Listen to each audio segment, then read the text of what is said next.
بسم اللہ الرحمن الرحیم۔ السلام علیکم۔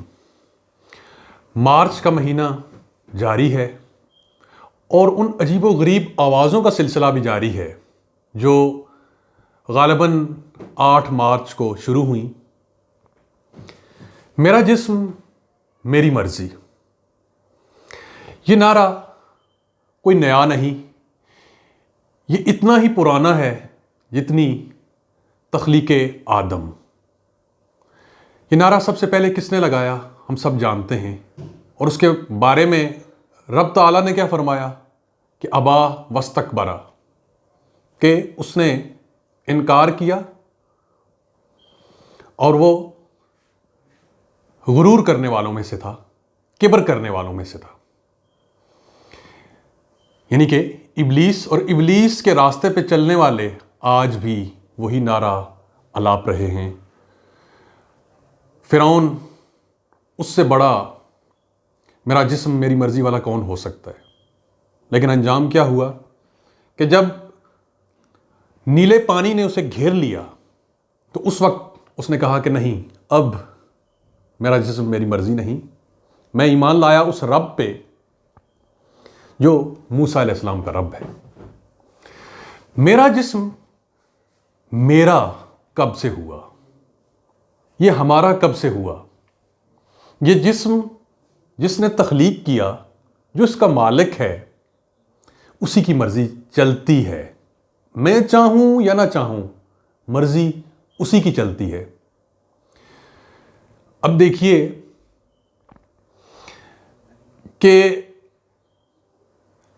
اگر ہمیں نیلا پانی بہت اچھا لگتا ہے، بہت بھلا معلوم ہوتا ہے، میرا دل چاہتا ہے کہ میں اس میں چھلانگ لگاؤں، اس میں غوطے لگاؤں، لیکن اگر میں تیرنا نہیں جانتا تو پھر میں کیا کرتا ہوں؟ پھر میرا جسم میری مرضی ختم ہو جاتی ہے۔ میں ایک لمحے کے لیے سوچتا ہوں کہ کیا میں تیرنے کے قابل ہوں یا نہیں ہوں۔ تو اگر تیرنے کے قابل نہیں ہوں تو پھر میری مرضی ختم ہو جاتی ہے۔ اسی طرح ہر چیز میں اللہ نے ہمیں ارادہ، مرضی دی ہے، لیکن ساتھ کچھ حدود و قیود بھی بتا دی ہیں کہ صنوبر باغ میں آزاد بھی ہے، پابگل بھی ہے، انہی پابندیوں میں حاصل آزادی کو تو کر لے، کہ کچھ پابندیوں کے ساتھ ہی وہ آزادی وہ موجود ہے۔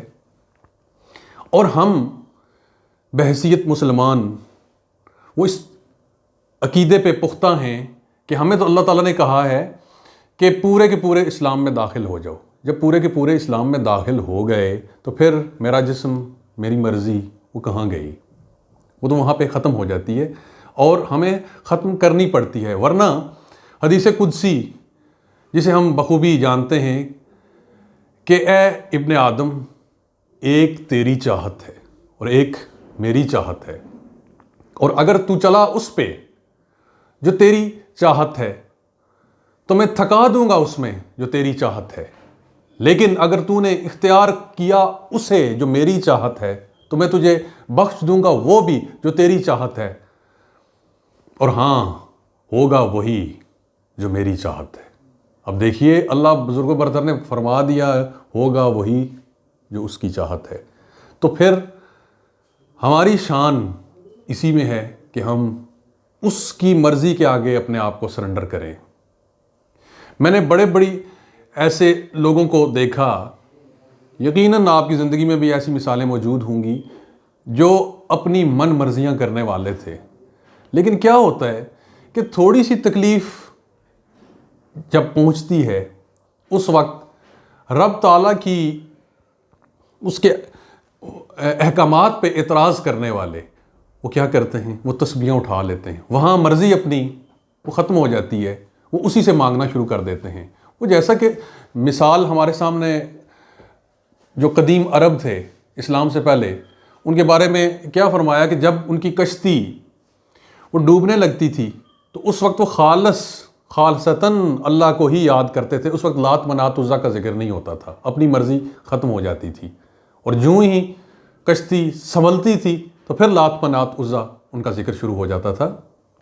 اس لیے یہ جو کچھ باغی عناصر ہیں وہ بہت تھوڑے ہیں. وہ یہ جان رکھیں کہ ان کی مرضی بڑی محدود ہے، بڑے تھوڑے ٹائم کے لیے، بڑے تھوڑے عرصے کے لیے ہوتی ہے.